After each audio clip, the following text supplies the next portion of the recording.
Hi எல்லோருக்கும் வணக்கம். Welcome to Vijith views. அந்த வீடியோவில் நம்ம பிக் பாஸ் 9 தமிழ் பற்றின ஒரு நியூ ப்ரோமோ வந்து ரிலீஸ் ஆகிருக்கு. அதை பற்றி முன்னா நம்ம வந்து பார்க்க போகிறோம். என்ன அப்படி இழுக்குது அப்படின்றீங்களா? என்னத்தை பண்ணுறது, இந்த சீசன் பொறுத்த வரைக்கும் வந்து பார்த்தீங்க அப்படின்னா ஊன்னு சங்கு ஊதிட்டாங்க அப்படின்ற மாதிரி தான் தெரியுது. ஏன்னா ஒன்றுமே புரியலையே அப்படின்ற மாதிரி ஆரம்பத்துலேருந்தே ஒரு கான்செப்ட் வந்து எடுத்துகிட்டு போகிறானுங்க. ஸோ விஜய் சேதுபதி அவர்களுடைய ப்ரோமோ எப்படி இருந்துச்சு அப்படின்ற மாதிரி 1 மினிட்ல சொல்லுங்க அப்படின்னு சொன்னீங்கன்னா, நிஜமாவே ஒரு ப்ரோமோ அப்படின்னா, அந்த ப்ரோமோவுக்கான ஒரு ஹோஸ்ட் வரும் பொழுது அது ஒரு கூஸ் பம்ப்ஸ் வந்து கிரியேட் பண்ணணும். இல்ல அவர் பேசும்பொழுது அந்த டயலாக்ல ஒரு மாடுலேஷன் இருக்கணும். இல்ல ஏதாவது ஒரு ரியாக்ஷன்ஸ் வந்து கண்லயோ, இல்ல வந்து ஏதாவது ஒண்ணு பண்ணணும். அதுவும் இல்ல.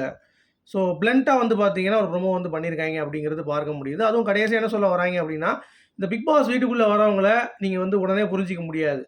சில நேரம் புரிஞ்சுக்க முடியும், சில நேரம் புரிஞ்சுக்க முடியாது. அத பத்தி தான் நீங்க வந்து பார்க்க போறீங்க அப்படின்ற மாரி ஒரு ப்ரோமோ வந்து ஒரு செட்டில் பண்ணியிருக்காங்க. எனக்கு தெரிஞ்சு போன சீசன் ப்ரோமோவே வந்து பார்த்தீங்கன்னா, ரொம்ப அற்புதமா இருந்தது. இந்த சீசன் கம்பேர் பண்ணும் பொழுது.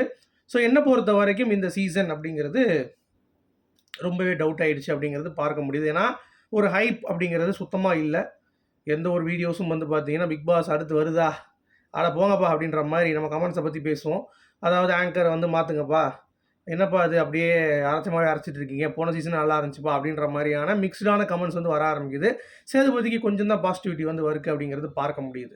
சரி, இந்த ப்ரோமோ உங்களுக்கு சொல்லுங்க எப்படி ஒர்க் அவுட் ஆயிருக்கு அப்படின்னு கேட்டீங்கன்னா, கண்டிப்பா ஒர்க் அவுட் ஆவலங்க. ஒரு ஃபீலே வந்து எனக்கு கிரியேட் ஆவல அப்படிங்கிறது தான். ஸோ அத பத்தி தான் முழுசா பார்க்க போறோம். ஸோ வீடியோக்குள்ள போறதுக்கு முன்னாடி லைக் பண்ணிக்கோங்க, சப்ஸ்கிரைப் பண்ணிக்கோங்க. லைக் பண்ணீங்கன்னா, ஒரு 4 பேர் பார்ப்பாங்க. இன்னும் கொஞ்சம் வியூஸ் கிடைக்கும் அப்படிங்கிறது தான். ஏன்னா ரொம்ப டல்லா இருக்கு சீசன் அப்படிங்கிறதுனால ஒண்ணுமே பண்ண முடியல. சரி 2 நாள் எங்க போனீங்க வீடியோ காணோம் அப்படின்னப்ப, நமக்கு கல்யாண நாள். ஸோ அதனால அதுல ஒரு 2 நாள் வந்து ஒரு டூர் மாரி சின்னதா போயிட்டு வந்தாச்சு. அதனால நான் வந்து வீடியோ பண்ண முடியல. அதற்கு ஒரு சாரி சொல்லிட்டு, இப்ப நம்ம வீடியோக்குள்ள போகலாம். ஸோ லைக், சப்ஸ்கிரைப் மறந்துடாதீங்க. ஓகே. ஸோ இப்ப டாபிக் என்னன்னு பார்த்தீங்கன்னா ப்ரோமோ. ஸோ ப்ரோமோல முதல்லயே வந்து பிக் பாஸ் மாரி பிக் மார்ட்லேருந்து விஜய் சேதுபதி வந்து வெளிய வராப்ல. அப்போ செக்யூரிட்டி வந்து அவர் வாங்குன பில்ல பஞ்ச் பண்றாரு. "எதுக்குய்யா பஞ்ச் பண்றேன் நானு?" "எனக்கும் தெர்ல, உனக்கு தெர்ல, எனக்கு புர்ல" அப்படின்ற மாரி பைக்ல ஹெல்மெட்ட போட்டு அவர் பாட்டு வந்து பார்த்தீங்கன்னா போயிட்டுருக்காப்ல. போகும்போது சிக்னல்ல வந்து பார்த்தீங்கன்னா, கிரீன் போடும்போது எல்லாரும் வந்து சண்ட போடுறாய்ங்க. போமாட்றாய்ங்க அப்படின்ற மாரி. ஒரு பாட்டிக்கு வந்து பார்த்தீங்கன்னா, ஒரு பேங்க்ல உட்காந்துட்டு இருக்காங்க. அப்போ ஒருத்தர் கண்ணாடி போட்டு வந்து, "என்ன?" அப்படின்றாரு. கேட்கிறப்ப, அப்படிங்கிறாய்ங்க. அதாவது அவங்க ரியாக்ட் பண்றது அப்படிங்கிறது. அப்புறம் ஒருத்தி வந்து பாட்டு கார்ல போட்டுட்டு இருக்காய்ங்க. ஐய்யயோ! பின்னாடி பேக்ல வந்து ரிவர்ஸ் பார்க்கும்போது பாட்ட கம்மி பண்ணிட்டு போய் இடிச்சிடுறானுங்க. அதாவது ஒண்ணும் அவங்கள பத்திலாம் நம்ம புரிஞ்சுக்க முடியல. இப்படிலாம் மனிதர்கள் நெறைய பேர் வந்து இருக்காங்க அப்படின்ற மாரி அந்த ஒரு கண்ணோட்டத்தில. அதாவது சினிமா டைம்ல வந்து செல்ஃபில ரீல்ஸ் வந்து பார்க்குறாங்க. அப்புறம் உள்ள வந்து ரீல்ஸ் பார்க்குற டைம்ல வந்து பார்த்தீங்கன்னா, அப்படியே பான்னு உட்காந்துக்கிட்டு இருக்காய்ங்க. செல்ஃபி எடுக்கும்பொழுது பயங்கரமா முடிய விரிச்சு போட்டு, மூஞ்செல்லாம் மறைச்சு வந்து செல்ஃபி எடுத்துட்டு இருக்காய்ங்க அப்படின்ற மாரி, எக்கச்சக்கமா குட்டி குட்டியா ஒரு ஆட்டோக்காரன்ட்ட கிட்ட போய் கூட, "தேனாம்பேட்ட வரியா? கனாம்பேட்ட வரியா? அங்க வரியா?" அப்படின்ற மாரி கேட்கும்போது, நம்ம விஜய் சேதுபதி அந்த ஆட்டோக்காரன் வந்து பார்த்தீங்கன்னா, "யோவ்!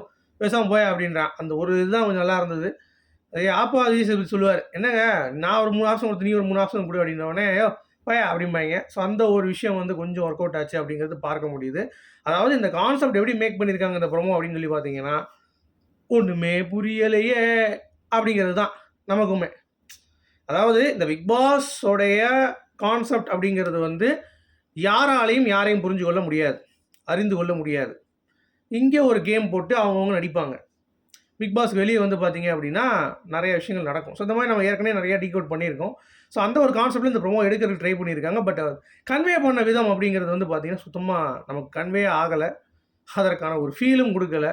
ஸோ பிக் பாஸ் ஆங்கர் உடைய ப்ராப்ளமா இருக்குமோ அப்படின்ற மாரி தான் எனக்கு தெரியுது. ஏன்னா, நம்ம கமல் சாருக்கு அப்புறம் சிம்பு பண்ணும்போது நம்ம ஏத்துக்க முடிஞ்சுச்சு. ஆனா விஜய் சேதுபதி அவர்கள் வந்து பண்ணும் பொழுது, வெகு சில பேர் தான் வந்து பார்த்தீங்கன்னா ஏத்துக்கிறாங்களே தவிர, பல பேர் வந்து இந்த ஷோவ பார்க்காமயே வந்து போயிட்டாங்க. குறிப்பா பார்த்தீங்கன்னா, போன வருஷம் ரெவென்யூ வந்து இந்தியால இருக்கிறவங்களே பார்க்கறதுனால, வெளிநாட்டவர்கள் யாருமே அந்த அளவுக்கு வந்து ஃபோக்கஸ் பண்றதில்ல விஜய் சேதுபதியோட சீசனுக்கு. ஸோ அத எந்த வட்டம் எடுப்பாங்க அப்படின்னு சொல்லி பார்த்தா, ப்ரமோலருந்து ஒரே சொதப்பலா இருக்கு. அட்லீஸ்ட் கண்டஸ்டன்ட்ஸ் அடுத்த ஹோப் நம்ம வைப்போம். ஏன்னா, ப்ரமோ வந்து போது எப்படினாலும் போய் தொலையுது. நமக்கு ஷோ நல்லா இருந்தா, கண்டஸ்டன்ட் நல்லா இருந்தா போதும். இன்னொன்னு என்ன விஜய் சேதுபதி அவர்கள் கண்டஸ்டன்ட்ஸ விளையாட விடாம, "உட்காரு" அப்படிம்பாப்புல. "என்ன நீ பேசுற?" அப்படிம்பாப்புல. "ஏய் இப்படிலாம் பண்ணாத" அப்படிம்பாப்புல. இந்த மாரிலாம் கொஞ்சம் ஆட்டிட்யூடா பேசுறதுனால, மேபி அந்த ஷோ வந்து கொஞ்சம் அந்த ஷோவுடைய சாராம்சம்னு ஒண்ணு இருக்குல்ல. அதாவது இப்படி தான் இருக்கணும் இந்த ஷோ அப்படின்னு சொல்லி கமல் சார் வழிநடத்தி கொண்டிருக்காரு. அதையே வந்து பார்த்தீங்க அப்படின்னா, போன சீசனில் ஒரு கார்டும் கொடுக்காம விட்டாங்க. ரெட் கார்டும் கொடுக்கல, எல்லோ கார்டும் கொடுக்கல, குறும்படமும் போடல. போன சீசன் வந்து ஒன்றுமே இல்லாதனால, இந்த சீசன் வந்து மக்களுக்கு வந்து ஆமா எப்படி வருவாங்க, எங்கள் வீட்டில் எல்லா நாளும் கார்த்திகைன்னு இருப்பாங்க, நமக்கு தான்டா ஒன்றும் புரியல அப்படின்ற மாதிரி வந்து புலம்ப ஆரம்பிச்சிட்டாங்க அப்படிங்கிறது பார்க்க முடியுது. சரிப்பா இருங்க பிக் பாஸ் ஸ்டார்ட் பண்ணல. அதுக்குள்ளேயும் என்ன நெகட்டிவிட்டி பரப்பிட்டு இருக்க உன் வாயிலேருந்து அப்படின்னு சொல்லி என்கிட்ட சொல்லாதீங்க. நிறைய பேருடைய கமெண்ட்ஸை நான் பார்க்க முடியுது. எல்லாம் வைரஞ்சு தான் கிடக்காங்க அப்படிங்கிறது தான். அதனால தான் அந்த குமுறலையும் நான் குமுறிக்கிறேன் அவங்களோட சேர்த்து. ஏன்னா அதுக்கு தனியாக உட்காந்து பார்த்தீங்கன்னா நம்மளால் பண்ண முடியாது அப்படின்றதுனால அந்த குமுறலை அதோட சேர்த்து நம்ம வந்து பண்ணிக்கலாம் அப்படிங்கிறது தான் பாயிண்ட். ஸோ ப்ரோமோ பெருசாக இல்லை போன சீசனோட. பட் கண்டஸ்டன்ஸ் இந்த சீசன் வந்து பார்த்தீங்கன்னா அடிச்சு நொறுக்காய்ங்கிற மாதிரி தெரியுது. ஏன்னா ஸ்ரீகாந்த் தேவா அவர்கள் அப்ரோச் செய்யப்பட்டிருக்கிறதா ஒரு தகவல். ஸோ ஸ்ரீகாந்த் தேவா யார் அப்படின்னு தேவாவுடைய பையன். அவர் வந்து இப்போ லேட்டஸ்ட்டாக ஆடிஷன் போயிட்டு அவர் வந்து செலக்ட் ஆயிருக்காரு அப்படின்ற மாதிரி. உள்ளே வந்தாருன்னா யாராவது சண்டை போட்டாங்கன்னா ஏய் அப்படின்னு சொல்லிட்டு ஒரு பாட்டை போட்டு விட்ருவாப்புல அப்படிங்கிறது தான். ஸோ வைப் பண்ணுவாப்புல கல்ல கட்டும் அப்படிங்கிறதுல எந்த ஒரு மாற்று கருத்தும் இல்லை. சரி, அடுத்து இந்த குக் வித் கோமாளில் உமையர் அப்படின்னு சொல்லிட்டு ஒருத்தர் எலிமினேட் ஆகிட்டான் அப்படின்னு சொல்லிட்டு கண்ணீராக விடுறாங்க. நெப்போட்டிசம் தலைவிரித்து தூக்குது, ஆடுது, கீடுதுன்றாங்க. டேய் குக் வித் கோமாளி ஷோவே வந்து பார்த்தீங்கன்னா, அது வந்து அவங்களுக்கே சொல்லி தான் எலிமினேட் பண்ணுவானுங்க. பிக் பாஸே அப்படி தான். சரியா, போன சீசனில் ஜாக்லின் எவிக்ஷன்லாம் எனக்கு 3-4 நாள் முன்னாடி சொல்லிட்டோம் நம்ம இந்த மாதிரி தான் போகிறாங்க அப்படின்னு சொல்லிட்டு. அந்த அளவுக்கு ஸ்கிரிப்டடாக போயிட்டு இருக்கு இப்போ. ஸோ அப்படி இருக்கும் பொழுது உமையர் போயிட்டார் அப்படின்னு சொல்லிட்டு அந்த மாதம்பட்டி ரங்கராஜ் பண்ணுற அந்த கொடுமையை இவங்கெல்லாம் பண்ணிட்டு இருக்காங்க. குறைசி லவ் யூ மிஸ் யூன்றான். இந்த சைடு வந்து பார்த்தீங்கன்னா உமையர் லவ் யூ மிஸ் யூன்றான். யாரா நீங்கள் அப்படின்ற மாதிரி தான் இருக்குது. எல்லாரும் வந்து பிக் பாஸ் வர போகிறீங்கன்னா அவர் பிக் பாஸ் வர போகிறதுனால இப்போ எதுக்கு ஃபீல் பண்ணுறீங்கன்னு சொல்லிட்டு ஒரே கண்ணீரில் நினைக்கிறாங்க உமையரோட காலில். நீங்கள் பிக் பாஸ் வந்துடுவீங்க விடுங்க, குக் வித் கோமாளிலாம் விடுங்க. இந்த அளவுக்கு மக்களை வந்து பார்த்தீங்கன்னா ஃப்ரேம் பண்ணி வச்சுருக்காங்க அப்படிங்கிறதை பார்க்கும் பொழுது நமக்கு வந்து இந்த ஷோ உண்டான வந்து ஒரு புரிதல் அப்படிங்கிறதே நம்ம எஜுகேட் பண்ணாலும் மக்களுக்கு வந்து அந்தளவுக்கு புரிதல் கிடையாது. எல்லாருமே கனெக்ட் ஆகிட்டு அவங்க நடிக்கிறாங்க அப்படின்றதை புரிந்து கொள்ள முடியாமல் தடுமாறுகிறார்கள். உமையர் வந்து ரொம்ப பாவம், ஐயோ அந்த பையன் பிக் பாஸ் டைட்டில் வின் பண்ணணும் அப்படின்னு நினச்சிட்டிங்களா, உள்ளே போனோன்னே முதல் எலிமினேஷனாக வந்தேன் அப்படின்ற மாதிரி அந்த ஆகி போயிடும். ஸோ அது அவரோட பேர் வந்து அடிபடுது. அப்புறம் வந்து நிறைய பேர் நம்ம ஏற்கனவே டிஸ்கஸ் பண்ணிட்டோம். அதை பற்றி கண்டஸ்டன்ட் லிஸ்ட் பார்க்கலன்னா என் வீடியோஸ் ப்ரீவியஸாக நீங்கள் பாருங்கள். நம்ம வந்து போட்டிருக்கோம் ஒரு 15 லிஸ்ட் போட்டிருக்கோம். அப்புறம் 20 பேர் வந்து ஒரு டிஸ்கஷன் போயிட்டுருக்குன்ற மாதிரிலாம் போட்டிருக்கோம். அதை பார்த்துக்கோங்க சரியா. அடுத்து இதோடைய ஸ்டார்ட் டேட் என்னப்பா? சரி ப்ரொமோ போட்டிங்க, எல்லாம் போட்டிங்க, ஒன்றுமே புரியலன்ட்டிங்க. ஸ்டார்ட் டேட்டாச்சும் போட மாட்டிங்களா அப்படின்ற மாதிரி நீங்கள் கேட்குறது எனக்கு புரியுது. எனக்கு தெரிஞ்சு அக்டோபர் 5 அதுக்கு மேலே வந்து வாய்ப்பே கிடையாது. சரிங்க, இப்போ இந்த ப்ரொமோலாம் பார்க்கும் பொழுது கண்டஸ்டன்ஸ் 8 வந்தாலும் இந்த ஷோ இருக்குமா அப்படின்னு சொல்லி கேட்டிங்கன்னா கண்டிப்பாக இந்த ஹிட் பண்ணி ஆக வேண்டும்.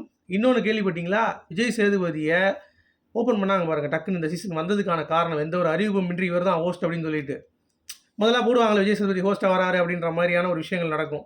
கமல் சார் ரிட்டர்ன்ஸ் அப்படின்னு சொல்லி கமல் சாரை பற்றி கொஞ்சம் மையப்படுத்துவாங்க. பட் இப்போ வந்து எதுவுமே போடல, அப்படி தண்ணி தெளிச்சு விட்டாங்க. அப்படிங்கிறதுனால நானும் யோசிச்சேன் என்னடா அது அப்படின்ற மாதிரி. டக்குன்னு அறிவிப்பு வருதே ஹோஸ்ட் யாருன்ட்டு, அதுவும் ஒரு ப்ரொமோவை டக்குன்னு ரிலீஸ் பண்ணிட்டாங்க அப்படின்ற மாதிரி நம்ம யோசிச்சோம்ல. அது எதனால் அப்படின்னா இந்த சீசன் வந்து கமல் சார் வந்து வருவாருன்னு தான் எல்லாரும் எக்ஸ்பெக்ட் பண்ணாங்க. ஏன்னா போன சீசன் வந்து தற்காலிகமாக தான் பிரேக் அப்படின்னாரு. பட் இந்த சீசனில் அவர் வரல அப்படின்றப்ப எல்லாத்துக்கும் கொஞ்சம் ஹைப் வந்து முதலே பயங்கரமாக இருக்குது. நான் எக்ஸ்பெக்ட் பண்ணி கமல்ஹாசன் வரலன்றப்ப டம்முன்னு ஆயிடக்கூடாது. அதுக்கு டக்குன்னு முதல் இடத்துல இருந்தாங்கடா செத்து துளைங்கடா அப்படின்ற மாதிரி விஜய் சேதுபதி அவுத்து விட்டவுடனே ஆமாம் இதுக்கு பாரதி கூட குடவுன்ல இருக்கலாம் அப்படின்ற மாதிரி நிறைய பேர் வந்து பார்த்தீங்கன்னா கிளம்பிட்டாங்க. ஆனால் இந்த சீசன் ஹிட் பண்ணோம் அப்படின்னா எல்லாம் கண்டஸ்டன்ஸ் கையில் தான்.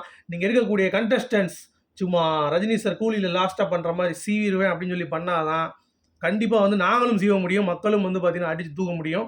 அது மாதிரி ஒரு கண்டென்ட்டான சீசனாக இது இருக்கும். ஏன்னா சீசன் 9 பட்டையை கலப்போம் அப்படிங்கிறதுல எந்த ஒரு மாற்று கருத்தும் இல்லை. ஒரு பாசிட்டிவாக ஒரு வைப்பில் நம்ம வந்து முடிப்போம் அப்படிங்கிறது தான். ஸோ உங்களுடைய கருத்துக்கள் என்ன அப்படிங்கிறத சொல்லுங்கள். கண்டஸ்டன்ட் லிஸ்ட் அதுக்கடுத்து ஏதாவது அப்டேட்ஸ் இருந்துச்சுன்னா கண்டிப்பாக நான் வந்து அப்டேட் பண்ணுறேன். ஸோ மற்றபடி வேறு எதுவும் இல்லை கைஸ். அப்புறம் மாதம்பட்டி ரங்கராஜ் விஷயத்தை பற்றி போயிட்டுருந்தீங்க.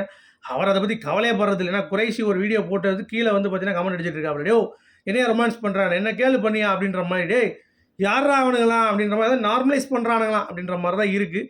இப்படிப்பட்ட எச்சத்தை தான் வந்து தேவையா அப்படின்ற மாதிரி தான் எனக்கும் ஃபீல் ஆகுது. ஸோ நீங்கள் அதை எப்படி பார்க்குறீங்க அப்படிங்கிறத சொல்லுங்கள். மீண்டும் அடுத்த சந்திப்போம். அது வரைக்கும் குட் பை.